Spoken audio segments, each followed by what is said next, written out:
membangkitkan kuasa.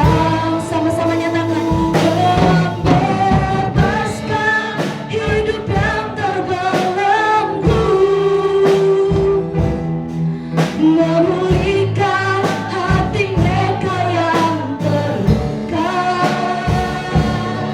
serta menjelikan mata yang buta. Jadikan hidupku alatmu, dipenuhi urapan baru, menyatakan kebesaran. Mari sama-sama nyatakan, membebaskan hidup yang terbelenggu,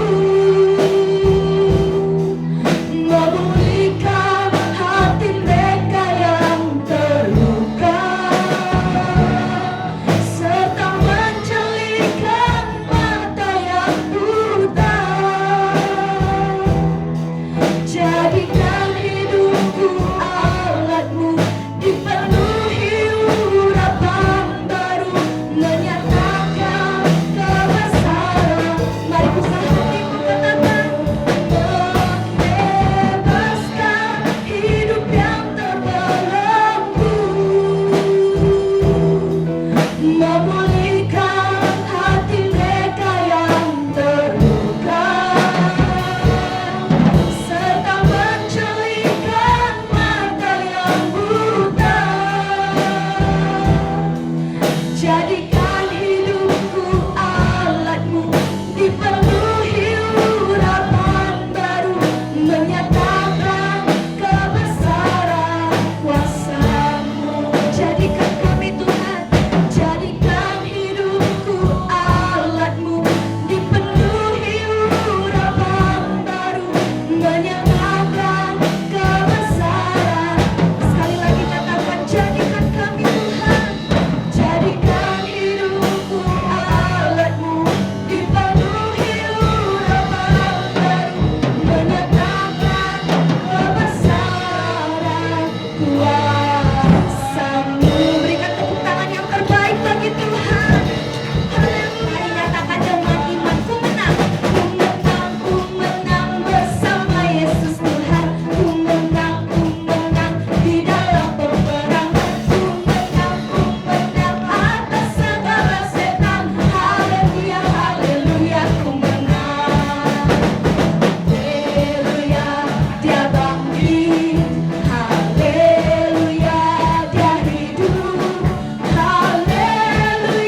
Kudus melawat setiap orang, membebaskan, melepaskan dari belenggu, menyembuhkan, memulihkan di dalam nama Yesus Kristus. Kami sambut firman-Mu Tuhan. Kami mau Tuhan Yesus Engkau membaharui kami lebih lagi. Darah Yesus tutup bungkus kami semua. Dalam nama Yesus kami sambut firman-Mu. Sama-sama katakan amin. Ribuan tahun yang lalu ketika ada 120 orang kumpul di loteng atas. Kita sedang di loteng atas, saudara, ya. Dan Tuhan mencurahkan dengan tanda-tanda lidah api memenuhi mereka. Mari kita pada pagi hari ini kita akan berkatakan, Tuhan kirim roh api atas kami.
Saudara masih tetap berdiri.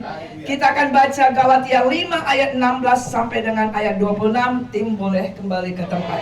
Haleluya. Kita akan baca firman ini, Galatia 5 16 sampai dengan 26. Maksudku ialah hiduplah oleh roh, maka kamu tidak akan menuruti keinginan daging. Sebab keinginan berlawanan dengan keinginan roh, dan keinginan roh berlawanan dengan keinginan daging. Setiap kali tidak melakukan apa yang kamu kehendaki. Akan tetapi jikalau kamu memberi dirimu dipimpin oleh roh, maka kamu tidak hidup di bawah hukum Taurat.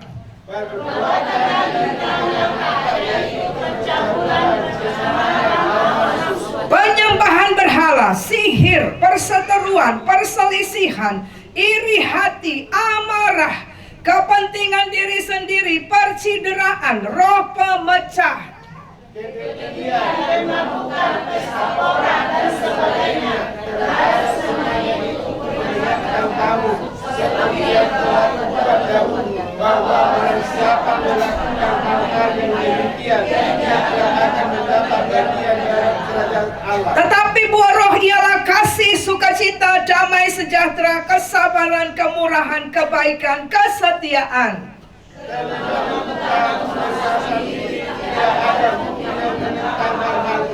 Barang siapa menjadi milik Kristus Yesus, ia telah menyalibkan daging dengan segala hawa nafsu dan keinginannya.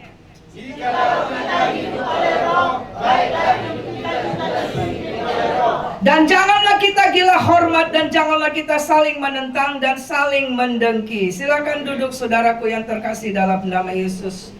Saudara yang terkasih dalam nama Tuhan kita Yesus Kristus, ingat saudara, ketika minggu yang lalu kita belajar saudara bahwa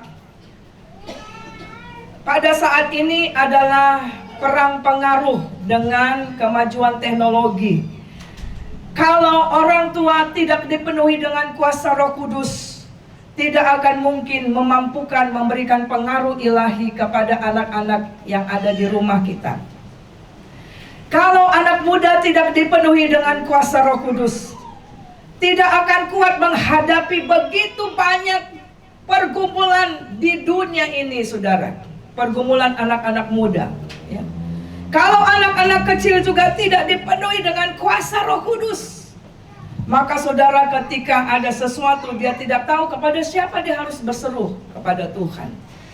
Ketika gereja Tuhan, jemaat-jemaatnya tidak dipenuhi dengan kuasa Roh Kudus, saudara, gereja itu juga tidak akan kuat menghadapi badai. Ada goncangan sedikit saja akan gampang rapuh dan hilang, saudara. Nah, saudara, hari ini kita memperingati 2000 tahun yang lalu bagaimana Allah mencurahkan Roh Kudus kepada murid-muridnya, dan ada 120 orang yang ada di loteng atas. Ketika mereka selama 10 hari menunggu di bait Allah, di Yerusalem, dan berdoa. Puji Tuhan, kita dalam tahun ini banyak kemajuan, bahwa dalam 10 hari saya melihat ada orang-orang yang tetap tekun hadir dalam hari-harinya. Nah, saudara yang terkasih dalam nama Yesus, hidup dipenuhi dan dipimpin oleh Roh Kudus, itulah yang harus menjadi mindset kita, yang menjadi keinginan kita di akhir zaman ini. Kenapa?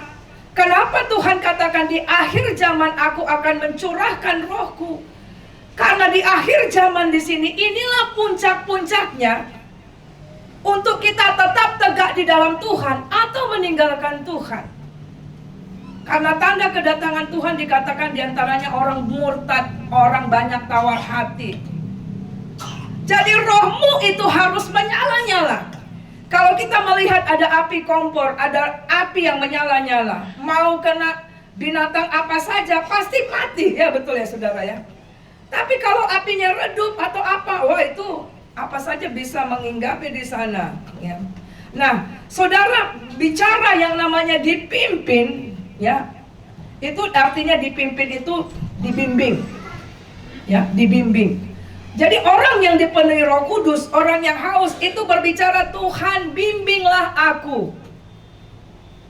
Bimbinglah aku ya Tuhan, di setiap jalan hidupku. Itulah yang harusnya ada bagi kita. Dibimbing, dipimpin, dikepalai, dikendalikan. Itu artinya dipimpin. Dipegang tangannya sambil berjalan. Dituntun, ditunjukkan arahnya. Itulah yang artinya dipimpin. Nah, orang yang dipimpin oleh Roh Kudus, maka seharusnya Allah lah yang menjadi sentral dalam hidupnya. Nilai-nilai kekekalanlah yang memimpin langkah-langkahnya. Rumah tangganya dikendalikan dan dipimpin oleh Roh Kudus. Hidup kita juga dipimpin dan dikuasai oleh Roh Kudus, saudara. Nah, saudara, kita melihat dosa pertama di Taman Eden adalah dosa memberontak, pemberontakan. Bahkan kalau kita akan baca di dalam kitab 2 Timotius, keadaan manusia akhir zaman, Di antaranya disebut apa? Memberontak. Anak memberontak terhadap orang tua. Jemaat memberontak kepada pimpinannya. Ya, makanya kita di Indonesia juga ada banyak orang-orang demo, itu kan pemberontakan, saudara. Ya, nah, pemberontakan itu adalah ciri kita sebenarnya tidak mau taat. Ketika anak memberontak sama orang tua, sebenarnya sedang dia katakan, jangan pimpin aku, jangan atur-atur hidupku. Orang yang memberontak sebenarnya hatinya berkata, aku tidak mau taat, saudara. Nah, orang Kristen, orang yang dikatakannya sudah terima Yesus sebagai Tuhan dan Juru Selamat, apabila hidupnya tidak dipimpin, tidak dipenuhi oleh Roh Kudus, maka hidupnya akan hidup dalam pemberontakan dan ketidaktaatan. Sehingga maka akan banyak orang Kristen yang akhirnya akan kembali kepada kehidupannya yang lama. Jadi saudara, tidak cukup saudara buka hati terima Yesus sebagai Tuhan dan Juru Selamat, tapi kalau kita tidak dipimpin oleh Roh Kudus, ayat tadi kita berkata, hidupmu dipimpin oleh kedagingan. Hidupmu dipimpin oleh roh-roh yang bekerja di dunia ini. Karena sederhana aja Alkitab, kalau engkau tidak di dalam terang, engkau sedang dalam kegelapan. Kalau engkau memberontak kepada Tuhan, tidak mau melakukan firman Tuhan, sebenarnya engkau sedang ada di sini.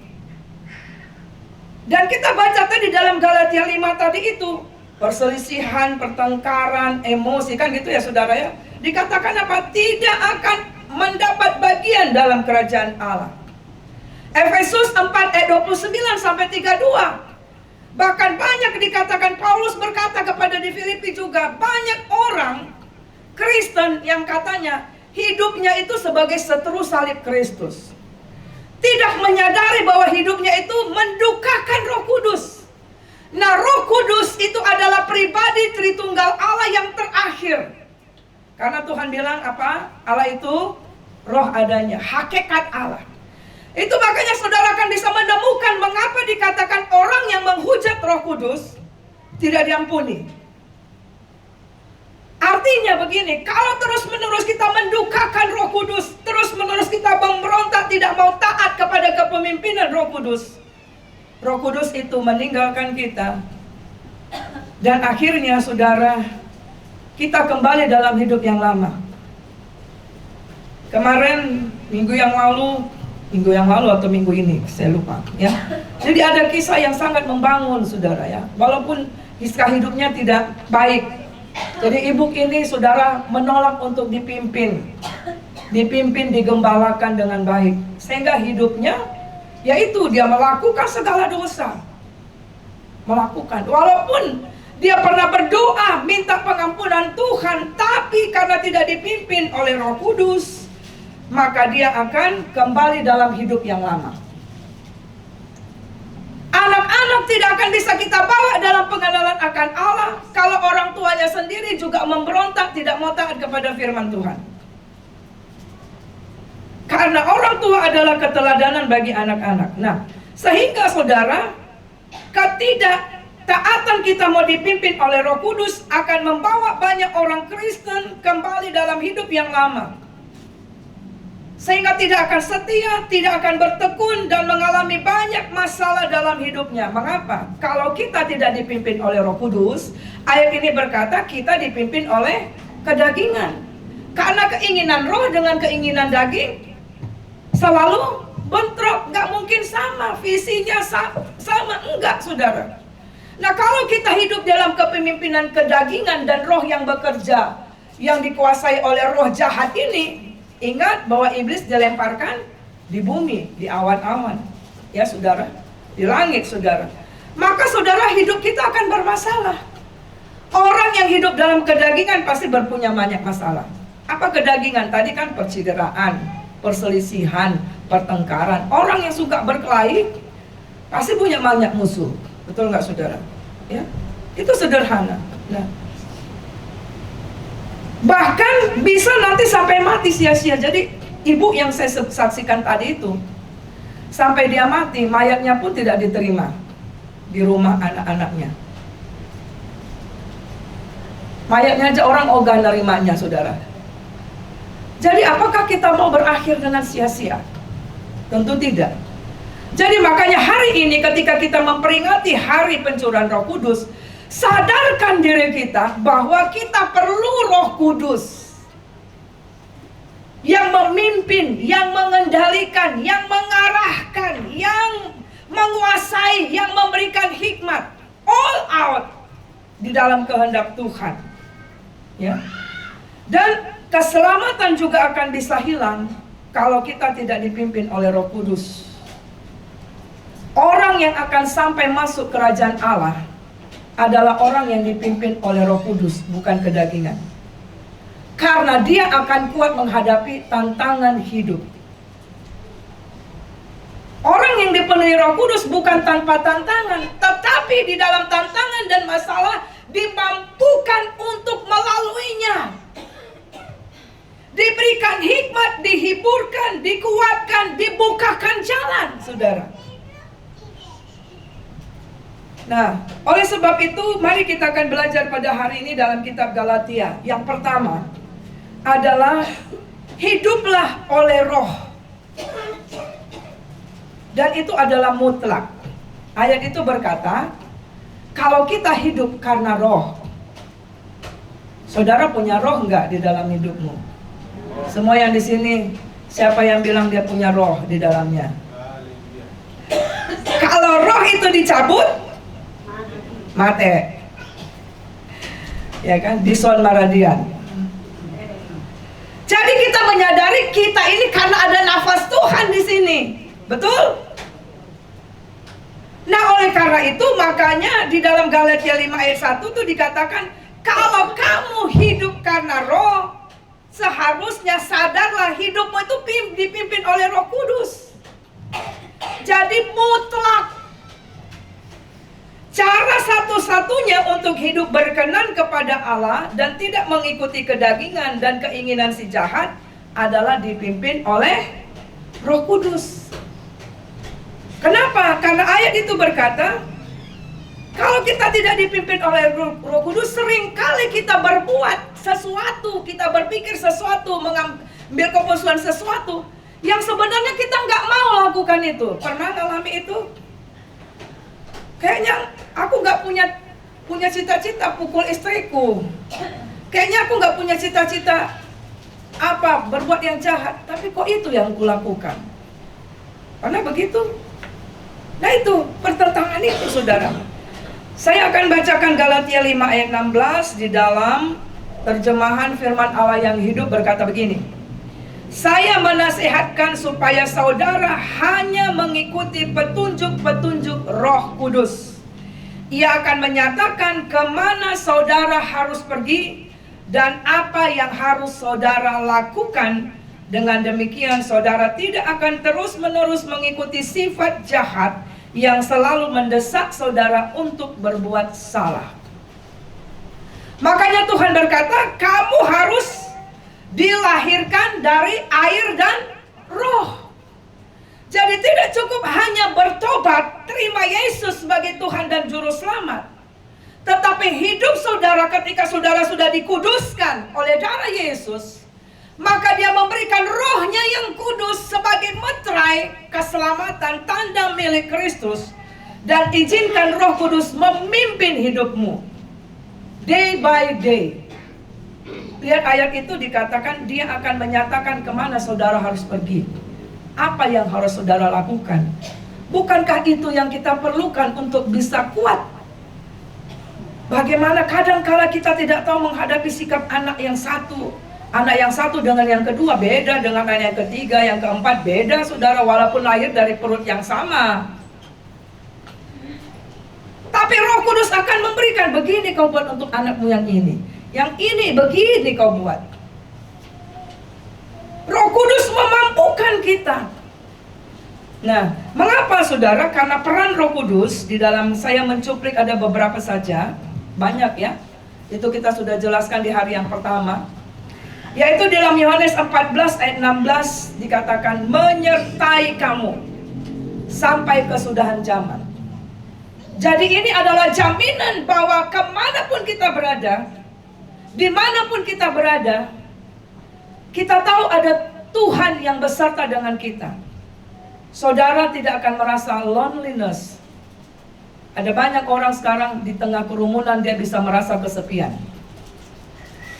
Dan itu yang sering membawa dia bunuh diri karena menganggap tidak ada kawannya, ya. Lalu dalam Yohanes 14 ayat 17, Roh Kudus itu bukan hanya menyertai tetapi dikatakan diam di dalammu dan memimpin dalam kebenaran. Jadi ada perbedaan orang dalam Tuhan dengan tidak, saudara. Jadi jangan banding-bandingkan hidupmu dengan orang fasik. Tidak akan pernah sama. Karena Roh Allah ada di dalammu, memberikan engkau kuasa, ya, mematahkan segala siasat iblis, menghancurkan, menghidupkan.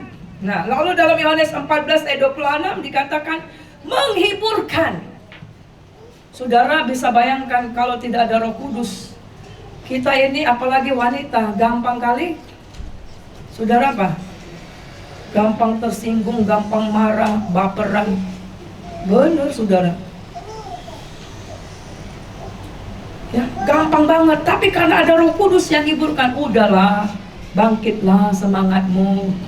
Aku ada bersama engkau. Kuatlah, penghiburan itu. Lalu dikatakan mengajarkan dan mengingatkan apa yang aku telah sampaikan. Lalu dalam Yohanes 14 ayat 27, tidak gelisah, tidak takut, tapi ada damai sejahtera. Sehingga orang yang dipenuhi Roh Kudus, maka dia akan punya percaya diri. Sekarang banyak anak-anak muda yang tidak tahan di pekerjaan karena merasa tidak percaya diri. Memulai sesuatu tidak percaya diri. Tapi hari ini, bangkitlah semangatmu. Karena ayat yang dikatakan, kalau ada Roh Kudus, maka kita tahu Tuhan bilang apa? Jangan gelisah hatimu, jangan takut.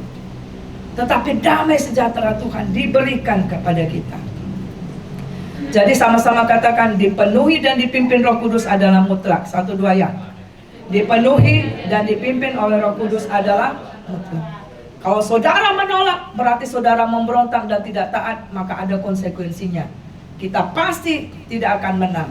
Tidak mungkin menang.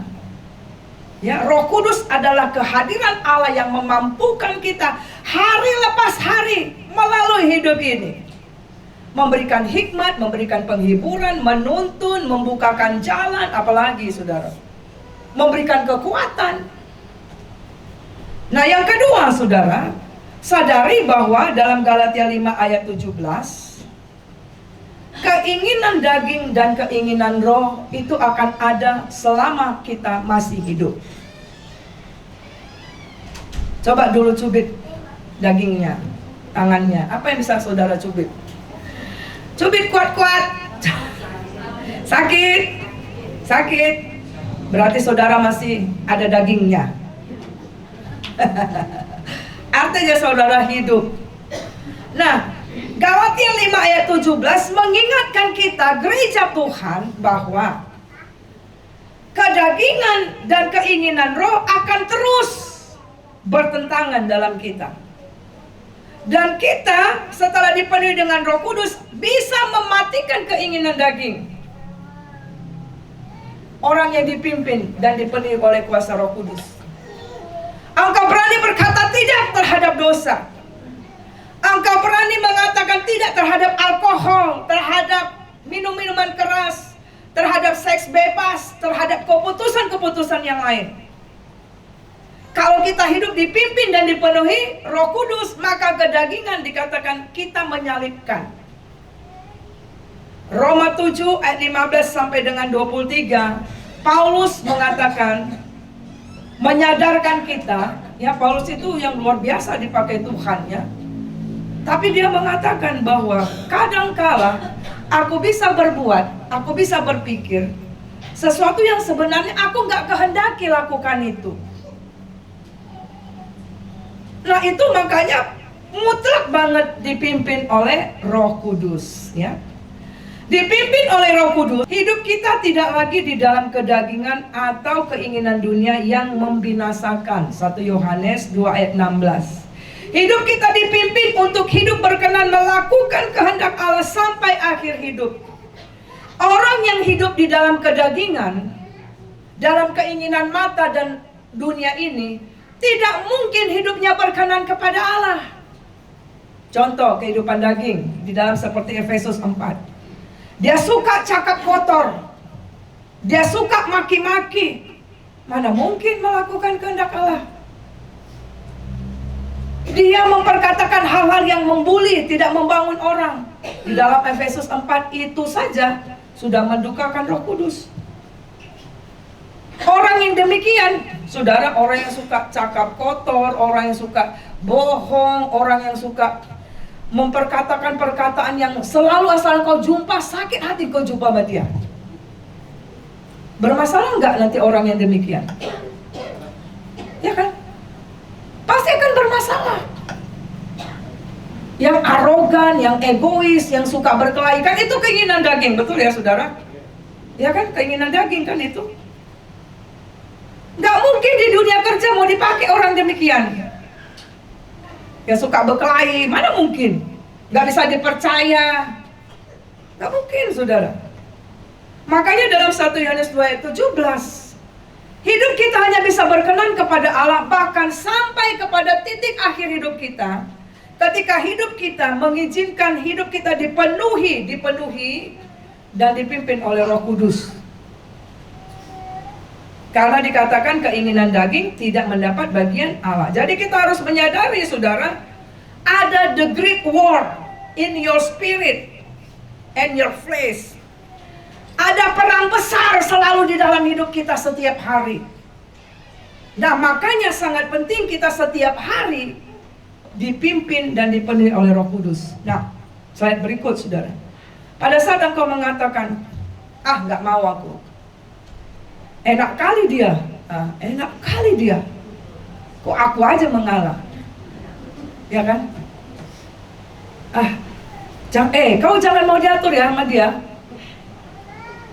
atau ngapain ikuti dia, atau kita bilang gini, aku punya rencana sendiri, I do it my plan, myself. Jangan atur-atur hidupku. Itu perkataan-perkataan itu adalah perkataan ketidaktaatan. Betul apa enggak? Tidak mau diatur, tidak mau dibimbing, tidak mau berubah. Orang yang tidak mau berubah, orang yang tidak mau dipimpin, saudara, ya hidupnya akan dipimpin oleh kedagingannya. Nah, ketika saudara membiarkan kedaginganmu terus-menerus menguasaimu, ujungnya kepada kebinasaan. Jadi ketika saya melihat kesaksian hidup ibu yang tadi kita layani itu, nggak mau saudara. Waduh saudara, saya katakan Tuhan, janganlah itu ada terjadi di jemaat di sini. Sampai mayatnya aja nggak mau diterima di rumah. Wah, apa nggak ngeri itu ya saudara. Memang ketika iblis menguasai seseorang dengan keinginan dagingnya, dengan keinginan dunia, itu di ujungnya dia binasakan saudara. Ya. Nah, saudara, mari kita akan lihat saudara. Ketika Roh Kudus, jadi dalam 1 Yesaya 63 ayat 11, kita akan baca dulu. Satu orang boleh baca 1 Yesaya 63 ayat 11. Lalu teringatlah mereka kepada zaman dahulu kala, zaman Musa hambanya itu, di manakah dia yang membawa mereka naik dari laut bersama-sama dengan penggembala kambing dombanya? Di manakah dia yang menaruh Roh Kudusnya dalam hati mereka? Jadi Roh Kudus ketika dikatakan berdiam dalam hidup kita, diamnya di mana? Sama-sama katakan, Roh Kudus itu diamnya di hati. Nah, saudara, perhatikan gambar ini. Gambar ini adalah ciri orang Kristen yang sudah diselamatkan. Jadi dia tahu firman Tuhan, tetapi firman Tuhannya ada di luar hatinya. Firman Tuhan itu ada di sini saja. Dia hanya tahu firman Tuhan, tapi firman Tuhan itu tidak mengubah hidupnya. Firman Tuhan itu tidak memimpin dia. Kan dikatakan firman-Mu pelita bagi kakiku. Lihat di situ firman Tuhan. Dia tahu firman Tuhan, dia dengar firman Tuhan, tapi tidak mengizinkan firman Tuhan menguasai dia. Gitu selesai dengan firman, gitu keluar dari gereja, hilang firmannya. Ya. Lalu di sini dikatakan Roh Kudus masih ada, artinya orang ini masih selamat. Tetapi karena hidupnya tidak dipimpin oleh Roh Kudus, Roh Kudus itu di luar dan meninggalkan dia. Mazmur 51 ayat 11. Mari kita akan baca Mazmur 51 ayat 11. Ini adalah perkataan Daud ketika dia jatuh di dalam dosa dan dia minta ampun sama Tuhan. Kenapa? Karena dosa membuat Roh Kudus meninggalkan hidup kita. Ya. Mazmur 51 ayat 11 berkata begini, janganlah membuang aku dari hadapan-Mu, dan janganlah mengambil Roh-Mu yang kudus daripadaku. Nah, kita kembali ke slide ini, saudara. Roh Kudus jadi di luar, firman Tuhan jadi di luar. Kenapa? Lihat begitu, banyak dosa di dalam hati orang itu. Ada roh kegeraman, ada harimau di dalam hatinya. Ada ular, suka seje bahasa Medan, suka bohong, belok-belok hidupnya. Ada babi, malas ke gereja, malas baca Alkitab, malas, mager. Lalu ada kambing, oh ini suka nanduk-nanduk, memberontak aja kerjanya. Kan seperti tadi, enak kali kau, siapa rupanya kau, bahasa Medannya. Iya kan? Lalu ada apa di situ, saudara? Burung merak, sombong, pamer, kan gitu ya. Wah, dosa-dosa itu semua membuat kita mendukakan Roh Kudus, dan Roh Kudus meninggalkan kita. Karena Roh Kudus tadi letaknya di hati. Jadi kalau hati kita ini masih dalam dosa, nggak mungkin kita bisa dipimpin oleh Roh Kudus. Padahal kita setiap hari butuh Roh Kudus. Karena ayat itu berkata, ini jalannya, begini harus kau lakukan. Tuhan lindungi, Tuhan larang, Tuhan kuatkan kita. Nah, kita lihat slide berikut, saudara. Nah, ketika orang ini tidak mau dipimpin oleh Roh Kudus, setiap hari dia mendukakan hati Roh Kudus. Dia tidak suka baca Alkitab. Lihat ayat gambar ini. Dia punya Alkitab, tapi Alkitabnya nggak pernah dibuka. Saya pun punya Alkitab, tapi letaknya masih di lemari. Kalau akhir Desember mau liturgi, Natal baru sibuk hapus, ya kan? Karena banyak debu. Alkitabnya ditutup. Lalu kita lihat, saudara, Roh Kudus diam. Kalau yang tadi masih ya bercahaya, ini lihat situ ada Roh Kudus memang. Jadi orang ini masih selamat sebenarnya, masih ada meterai Roh Kudus. Tapi Roh Kudusnya diam. Karena kita sering bilang, diamlah, aku yang melakukan kehendakku. Jangan atur-atur aku. Enak kali dia.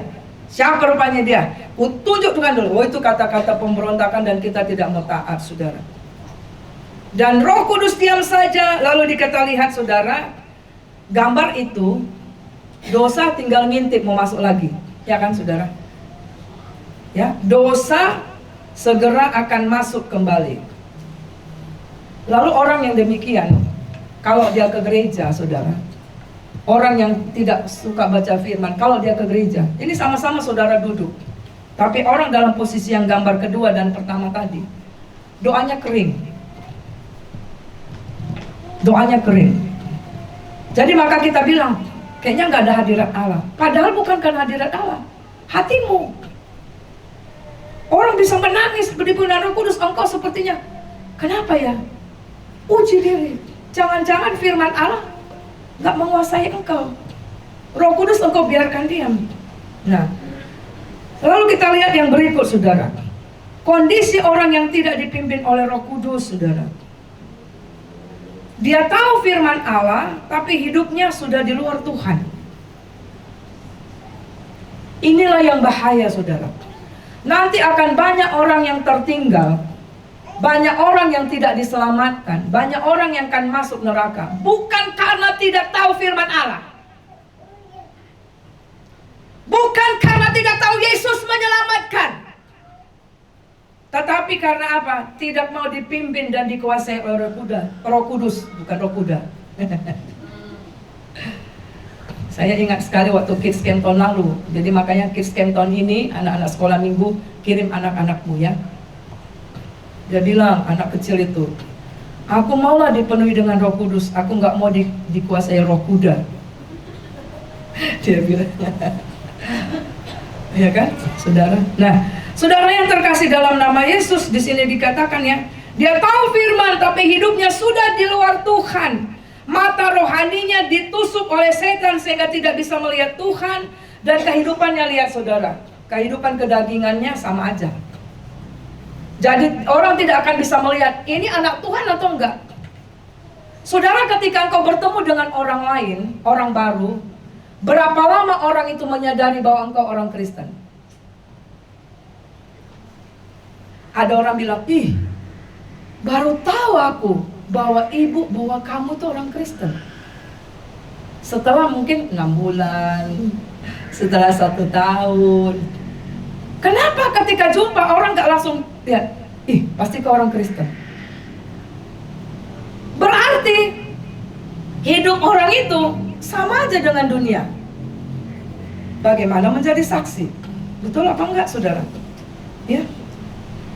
Nah, jadi saudaraku yang terkasih dalam nama Yesus, makanya ayat firman Tuhan dalam Galatia 5 tadi, yang hidup dipimpin oleh kedagingan gak mungkin dapat bagian dalam kerajaan Allah. Dan ini yang sangat berbahaya, saudara. Tahu firman, gak mau melakukan firman. Dia pikir dia mati masuk surga. Yang penting aku Kristen. Enggak, KTP-nya aja yang masuk surga, orangnya enggak. Lalu kita akan lihat yang berikutnya.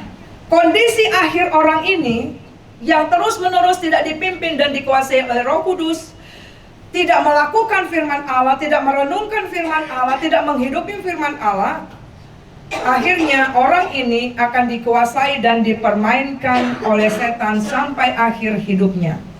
Itu yang saya sebutkan tadi, bahwa ibu yang saya sebutkan tadi itu betul-betul dipermainkan hidupnya oleh setan. Akhirnya mati sia-sia. Apakah saudara pengen begitu? Saudara nanti akan dibawa minum-minuman keras, apa semua, saudara dihabisin, dipermainkan oleh iblis, matinya di pinggir jalan. Orang gak ngaku bahwa itu mamanya, itu saudaranya. Mau? Mari kita akan baca, saudara, di dalam Matius 12 ayat 43 sampai dengan 45. Apabila roh jahat keluar dari manusia, ia pun mengembara ke tempat-tempat yang tandus mencari perhentian, tetapi ia tidak mendapatnya. Jadi ketika saudara dan saya terima Yesus sebagai Tuhan dan Juru Selamat, kita dikuduskan, hati kita dibersihkan, pikiran kita dibersihkan, hidup kita disucikan dengan darah Yesus. Tapi ingat, dalam Lukas 4 ayat 13, iblis akan selalu ambil kesempatan untuk kembali kepadamu. Lihat ini ayat 44. Lalu ia berkata, maksudnya roh jahat itu yang sudah diusir, ya kan? Diusir dari kehidupan saudara. Aku akan kembali ke rumah yang telah kutinggalkan itu. Maka pergilah ia dan mendapati rumah itu kosong, bersih, tersapu dan rapi teratur. Jadi orang yang sudah terima Yesus memang hidupnya bersih, tetapi kalau kosong, tidak ada hadirat Allah di hatimu, hidupmu itu duduk kosong. Itu yang akhirnya, saudara, ayat 45 berkata begini. Lalu ia keluar dan mengajak 7 roh lain yang lebih jahat daripadanya, dan mereka masuk dan berdiam di situ. Maka akhirnya keadaan orang itu lebih buruk daripada keadaannya semula. Demikian juga akan berlaku atas angkatan yang jahat. Makanya lihat slide ini, saudara. Lihat, kalau yang tadi semua slide 1 sampai berapa itu 1 setannya. Ini berapa setannya? Coba lihat. Ada berapa? Ada berapa? Gambarnya berapa setannya? Hah? 8. Satu yang bertahta, satu yang harimau, satu yang kura-kura, satu yang babi, udah 4. Satu kambing, 5. Satu kesombongan, 6. Satu ular, 7. Satu lagi serigala, 8. Artinya kondisi orang itu lebih jahat. Makanya saudara, ketika seseorang yang murtad, kehidupannya kan fanatik luar biasa, jahat luar biasa. Ya. Nah, lebih jahat dari sebelumnya. Dan Galatia 5 ayat 21 berkata, tidak mungkin masuk surga. Jadi makanya di awal tadi mutlak engkau sudah terima Yesus sebagai Tuhan dan Juru Selamat, mutlak menjadi suami yang dipenuhi oleh Roh Kudus, ibu yang dipenuhi oleh Roh Kudus, anak muda yang dipenuhi Roh Kudus, jemaat Tuhan, pelayan Tuhan yang dipenuhi Roh Kudus. Nah itu. Nah kita lihat yang slide berikut. Ini adalah orang yang hidupnya dipimpin oleh Roh Kudus. Ini suasana hatinya. Lihat, dia suka apa? Baca firman Tuhan. Dia tahu Mazmur 119 ayat 105 dikatakan, firman-Mu pelita bagi kakiku.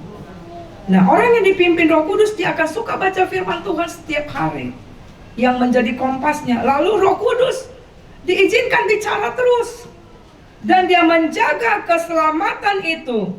Roma 6 ayat 6 dikatakan, sehingga tubuh dosa hilang kuasanya. Nah, itu saudara, lihat itu, hatinya putih bersih, bukan yang seperti tadi, hatinya hitam. Lihat itu dosa-dosanya gimana saudara, di luar, dan kondisinya gimana, berbalik arah, kan? Artinya kita boleh menang. Ingat tadi ada peperangan besar setiap hari dalam hidup kita. Kita masih daging, cubit lagi tanganmu, masih sakit. Iya. Nah, saudara, slide berikut. Keinginan daging itu dikatakan tidak mendapat bagian kerajaan Allah. Slide berikut dikatakan kita tidak bisa melakukan firman Allah atau melawan kedagingan kita tanpa Roh Kudus.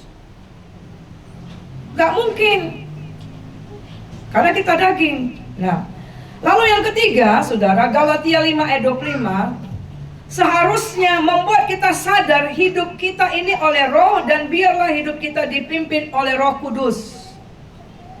Galatia 5 ayat 25 saya baca dalam terjemahan yang lain, berkata begini, kalau sekarang kita hidup oleh kuasa Roh Kudus, marilah kita mengikuti pimpinan Roh Kudus dalam setiap segi kehidupan kita. Jadi Roh Kudus itu setiap hari. Sebelum engkau melangkah, sebelum engkau berjalan ke sekolah, sebelum engkau mengambil keputusan, sebelum engkau apa saja, itu saudara. Nah, pertanyaannya, mengapa orang Kristen yang katanya ada Tuhan di dalamnya, tahu firman Tuhan, masih bisa emosi, masih suka bertengkar, masih punya dendam kesumat, masih suka cakap kotor, masih suka bohong, masih suka kasar, dan bisa dihipnotis karena kosong, masih bisa selingkuh, masih bisa tidak mengampuni. Jawabnya hanya sederhana, karena orang itu tidak penuh oleh Roh Kudus, dan orang itu tidak dipimpin oleh Roh Kudus. Bilang dulu kiri kanan, penuh dengan Roh Kudus dan dipimpin oleh Roh Kudus. Amin saudara. Yang keempat terakhir, Roh Kudus itu adalah meterai Allah. Roh Kudus adalah meterai Allah di hati kita. Anda milik Tuhan. Roh Kudus adalah jaminan kita untuk menarik berkat-berkat Tuhan atas kita. Roh Kudus yang membuat hidup, nikah, rumah tangga utuh, masa depanmu utuh. Wahyu 6 ayat 6 dikatakan, tetapi janganlah rusakkan minyak dan anggur itu. Artinya, walaupun terjadi goncangan, tetapi orang yang dipenuhi Roh Kudus, hidupnya tidak akan rusak, tidak akan hilang seon otaknya, tidak akan stres, tidak akan depresi. Rumah tangganya akan dipelihara Tuhan walaupun banyak goncangan-goncangan. Ketika terjadi ada masalah, Roh Kudus akan memampukan balik kembali, saudara. Roh Kudus yang memegang kehidupanmu di masa depan. Nah, saudara, milik Kristus Yesus artinya kita menyalibkan hawa nafsu dan keinginannya. Kita baca 2 Korintus 1 ayat 22, saudara. 2 Korintus 1 ayat 22 berkata demikian. 2 Korintus 1 ayat 22. Dan Roh Kudus memeteraikan tanda miliknya atas kita, dan yang memberikan Roh Kudus di dalam hati kita. Nah, ingat ya, di dalam hati, sebagai jaminan dari semua yang telah disediakan untuk kita.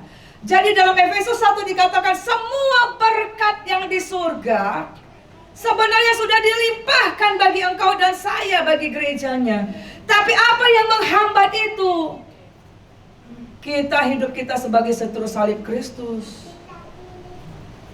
Nah, saudaraku yang terkasih dalam nama Yesus, ketika Tuhan Yesus juga datang kedua kali, bunyi sangkakala, maka yang tanda miliknya yang akan diangkatnya. Jadi kalau waktu Tuhan Yesus datang, kita sedang tidak dipimpin oleh Roh Kudus dalam kedagingan, gimana dong? Amin, saudara. Jadi marilah kita akan dipimpin oleh Roh Kudus. Penuhilah hatimu dengan Roh Kudus. Kita akan bangkit berdiri, tim boleh maju ke depan. Selamat datang Roh Kudus, haleluya. Haleluya, Roh Kudus menerangi hati kami. Hati kami, Tuhan Yesus, selidiki hati kami yang paling dalam. Selidiki pikiran dan jiwa kami. Mungkin hidup kami sebagai seteru salib Kristus. Pada hari ini kami mohon pengampunan oleh kuasa Roh Kudus. Kami mohon Roh Kudus menyucikan hati, pikiran, jiwa kami, sehingga kami layak untuk masuk dalam hadirat-Mu. Saudara, ayo buka hatimu, buka mulutmu, minta ampun daripada Tuhan, dan katakan, Tuhan pimpin hidupku, Tuhan penuhi aku dengan Roh-Mu yang kudus. Haleluya. Mari kita katakan, peganglah tanganku Roh Kudus, dan kita akan berdoa. Haleluya. Haleluya. Mari katakan, saudara, keluar dari tempat ini punya komitmen supaya engkau dipenuhi, dipimpin oleh Roh Kudus hari lepas hari. Haleluya. Mari fokus hatimu menyembah dan mencari Tuhan. Katakan, peganglah tanganku Roh Kudus. Peganglah tanganku Roh Kudus. Peganglah tanganku Roh Kudus setiap hari. Haleluya. Ku tak dapat jalan sendiri tanpa Roh-Mu. Tanpa Roh-Mu. Haleluya. Bawalah diriku kepada segala kebenaran, agar ku tidak tersesat. Mengikuti jalan-Mu, mengikuti jalan-Mu. Katakan, kudus, kudus, kudus Tuhan.